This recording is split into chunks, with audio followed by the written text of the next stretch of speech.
History. How should we study it? How should we properly approach it?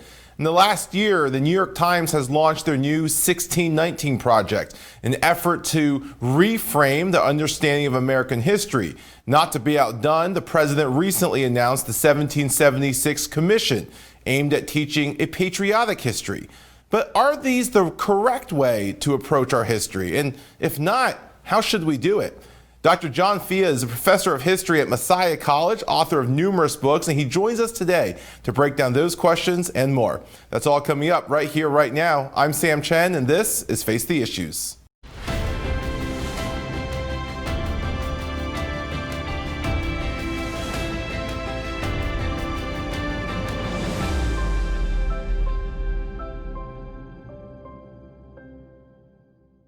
Good evening and welcome to Face the Issues. I'm your host, Sam Chen.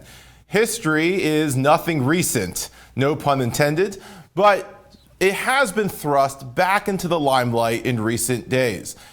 New York Times launched last year the 1619 Project, an effort to reframe American history, and President Trump recently announced the 1776 Commission, an effort to teach a patriotic history of the United States. But how should we approach our history? Is there a right way to do it? Dr. John Fia is professor of history at Messiah College, author of a number of books, including his recent book, Believe Me, The Evangelical Road to Donald Trump, and he joins us tonight. Dr. Fia, welcome to Face the Issues, and thank you for being here. Good to be here. Thanks for having me, Sam. Looking forward to the conversation. Same here, and first, let's begin with talking about the 1619 Project. It was started in 2019, so the 400-year mark, and they're really starting it with the date of the transatlantic slave trade with the American colonies, hence the 1619 name. And the stated purpose of the project is, quote, to reframe the country's history by placing the consequences of slavery and the contributions of Black Americans at the very center of the national narrative. There is even a phrase talking about understanding 1619 as our true founding that was just removed in August of 2020. I want to begin with asking about the purpose of this. You're a historian. What do you make of the purpose of the 1619 Project? Well, I think the 1619 Project is a nice way to commemorate, at least the effort was to try to commemorate the 400th anniversary of African slaves arriving on what today is the shores of the United States, Virginia shores. I think in the midst of a lot of our racial conflicts, I think there was a lot of emphasis placed on this after the Charlottesville race issues in 2017. And I think the New York Times wanted to get in on this and promote a view of American history that was not so white, and to use this anniversary to try to tell the story of African Americans, slavery, race, and so forth as an important category as they understood it for interpreting the story of the American past. So I think that's what they have in mind here. It's not necessarily, it was framed as a sort of history project, but I think a lot of historians, professional historians, on both the left and the right, began to push back pretty hard on the concept that 1619, as opposed to 1776, was our quote unquote true founding. And as you mentioned, Sam, I think that pushback from historians, ironically, many of them socialists, pushed back and they said, well, we're finally, going to admit that perhaps this was too big of a historical claim, and thus they replaced true founding with the consequences of slavery. Let me ask you this, Dr. Fia. To your point, there have been historians, both on the right and the left, who have been critical. And some of the criticisms, to your point, has been with some historic inaccuracies, but also with the idea of potentially replacing history with ideology. And there's perhaps even outside the justice stated purpose, but where the 1619 Project has gone, there have been some who are concerned that it's becoming less historically accurate and leaning more into certain ideological biases. Do you see that? And what is the concern with that?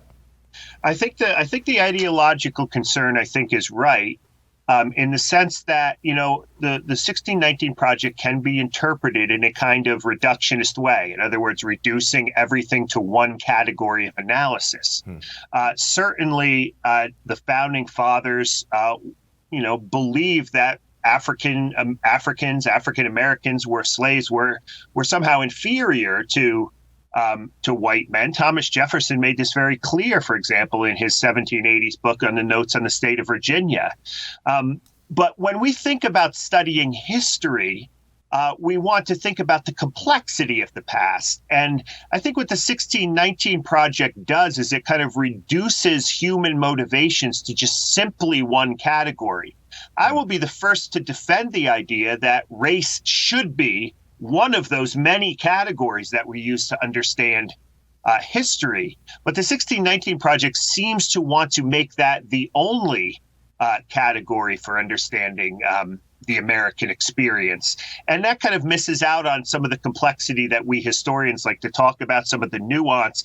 And oftentimes, and I think the right does this in a certain way with history as well, to try to get their particular agenda across and ignoring other things. So I think it's important that we celebrate that nuance and critique the 1619 Project where it needs to be critiqued, and perhaps think of it as a positive step for at least getting the culture to think about the issue of race, especially in our current moment. I want to follow up with you on that. You had mentioned the idea of almost oversimplifying history. And I hear my students will often refer to history as a timeline of events, and it's so much more than that. One of the other issues that have been raised along those lines is the idea that it almost creates a limited, there's a limited view of slavery within the 1619 Project. I think back to Senator Kane's comments that the United States invented slavery, and the idea that we're almost contained to it just here on this continent. But to your point, we have a tendency to throw the baby out with the bathwater. And to your point, there are things the 1619 Project brings to light. As a historian, what advice can you give us about how we should approach the issues, and how do we correct some of those inaccuracies and errors that the project has, as opposed to just throwing it out? I think the 1619 Project appeared in a particular moment in time, right? All history. So, for example, in the 1960s, a lot of historians were writing about African American and slavery issues because we were in the middle of the civil rights movement, right? The things that historians are interested in are always shaped by the present. And in light of our current racial moment, I think the New York Times wanted to call attention to these things in the past that happened. But when history is driven by present day agendas, you get into this process of cherry picking, right? You pick out the things that are useful and you tend to ignore the things that are not useful. Again, this is a problem on both the left and the right. So I think what we need to do is, one of the things history teaches us is not just a lesson about civics, right? What America should be, and what we should be teaching our children. But it also teaches us thinking skills. It teaches us how to detect bias in sources. I don't think the New York Times, I think most historians would say the New York Times did not produce a work of history with the 1619 Project. In fact, the editor of it won a Pulitzer Prize for commentary, not for history. So, this would not be something that one would say is the definitive interpretation of early American history. But nevertheless, it's worth thinking about and exploring about and thinking about critically, comparing with other accounts.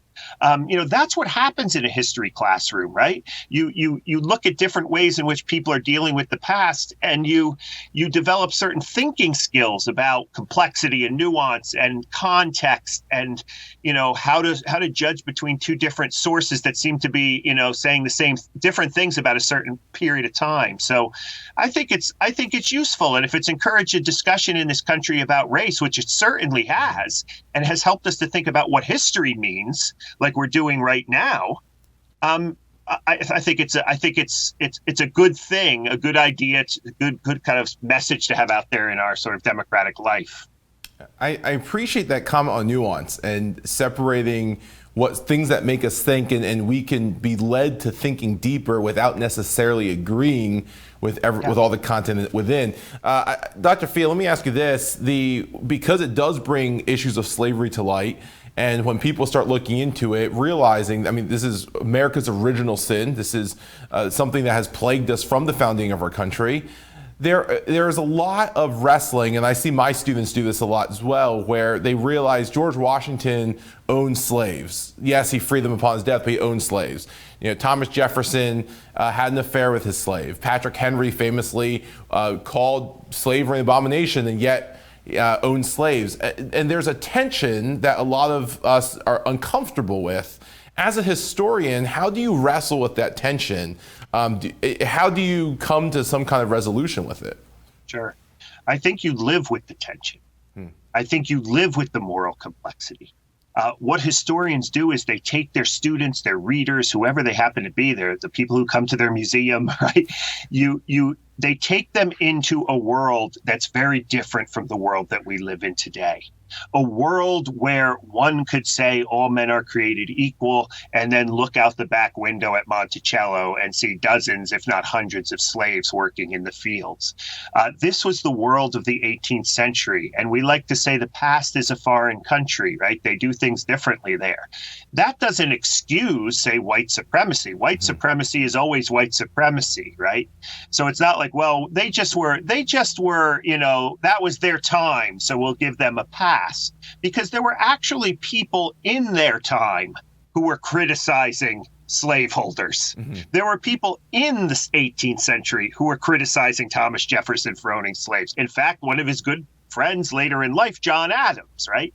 So what we want to do is we want, though, to try to understand these people so that we can at least, if we're going to offer some kind of moral criticism of them, at least we understand their culture. You know, I think there's many people who would simply, who would be slaveholders, who would be white supremacists if they lived in the 18th century. That's no excuse, but one of the tasks of the historian is to try to unpack that world and teach our students, our listeners, our readers, and so forth, what the dark sides. From a 21st century point of view, right? And the sides in which we see heroes. I mean, we live in a broken and flawed world, but we also live in a world in which people do amazing things. And we always have to, again, back to the original answer, we have to live with that tension. And that's what a historian does. I think that's great advice. Live with that tension. Dr. Fia, thank you. We're going to go to the break, but I want to continue this conversation when we come back. So don't go away. We'll be right back. Welcome back to Face the Issues. Dr. Fia, thank you again for being with us. I want to continue this conversation. I want to slightly shift the target, if you will, from the 1619 Project to what was really a response in many ways.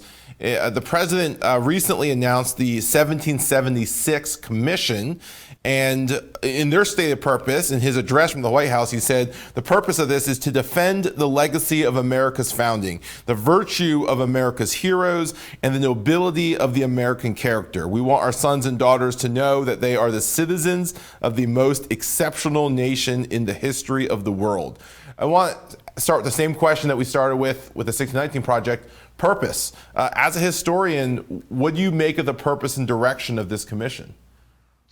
Well, I think at the outset, we have to say that, the fact that the timing of this, is I think really unfortunate for a couple of reasons. One, because it's right before an election season, and I think what Donald Trump is trying to do is appeal to his base and politicize the study of American history, perhaps not unlike the 1619 Project. But it looks a little more unseemly in the midst of an intense election campaign. So I think that can't be removed. We have to talk about that. We have to talk about why Donald Trump suddenly got interested in patriotic education.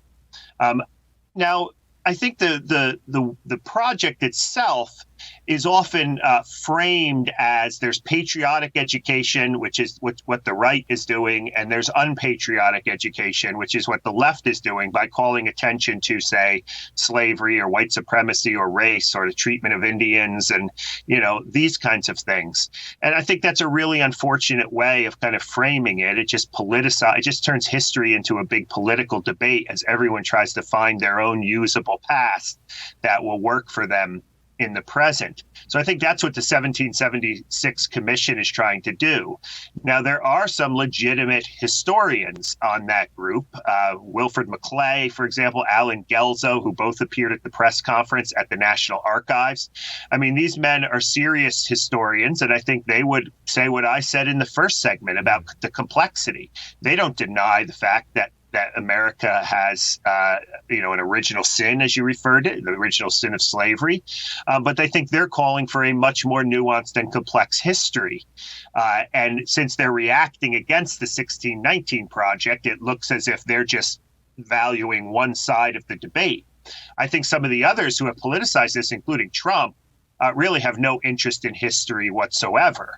They're interested in marshaling the past for political gain. And they use this patriotic history idea as a way to do that. You can be deeply patriotic and study the past and also study the flaws of this country. And, many evangelical Christians support this patriotic view of history where they want to kind of whitewash all of the past sins of our nation, which is often kind of ironic to me, being that, Christians are the first one to tell you that human beings are sinful, broken, in need of redemption. But yet they're unwilling to sort of acknowledge that very theological idea as they think about the way people lived in the past. So I think the 1776 Commission does some good things, if they're going to call attention to the nuance and complexity. But if they're going to call attention to the fact that there was nothing wrong and all America was all heroes, then I think they're just as guilty as, whatever the 1619 Project is doing. And again, that's the issue here, right? I think there's a big center there where we can talk about good, bad, ugly, things that happen, heroic things, sort of, sinful, awkward things, terrible, broken things. But I think right now the left and the right extremes are kind of driving this conversation. It makes for maybe some interesting discussions in a history class, but it's not going to get us anywhere in terms of thinking about our collective experience as a nation. Sure. One of the criticisms, to your point, that have been brought up is this idea of American exceptionalism, that we're not all heroes. We do have our heroes, but we're not all heroes. What is American exceptionalism, and is it something that we should be concerned about? Do you see it in the history classrooms today? Well, I think the idea of American exceptionalism is a complicated category. I mean, I think you see a lot of people on the say right, especially Christians, who want to connect American exceptionalism to some kind of idea that America is God's chosen nation, or that, I mean, I think it's pretty obvious, but sometimes it has to be said, right? The United States is not in the Bible. You can't find it there. So I think there's a lot of people who want to have this new Israel. John Winthrop came over in 1620. We're a city on a hill. We're a special people. I don't think that's very theologically, from a Christian point of view, very accurate. On the other hand, I mean, it's also hard to argue with the fact that America, as an experiment in Enlightenment ideals like liberty and freedom and so forth, is certainly unique and exceptional in the history of America. Again, for good or for bad. But it's certainly a unique experiment. Now, I think when people like this Trump or the 1776 Commission, or at least some of them, the more politically charged ones, use American exceptionalism, I think what they essentially mean is that, all other nations are kind of sinners or broken or immoral, but the United States is somehow innocent or somehow doesn't have those problems because, we believe in liberty and freedom, right? As if liberty and freedom are sort of God-ordained things that if we believe them, then we must be on God's side.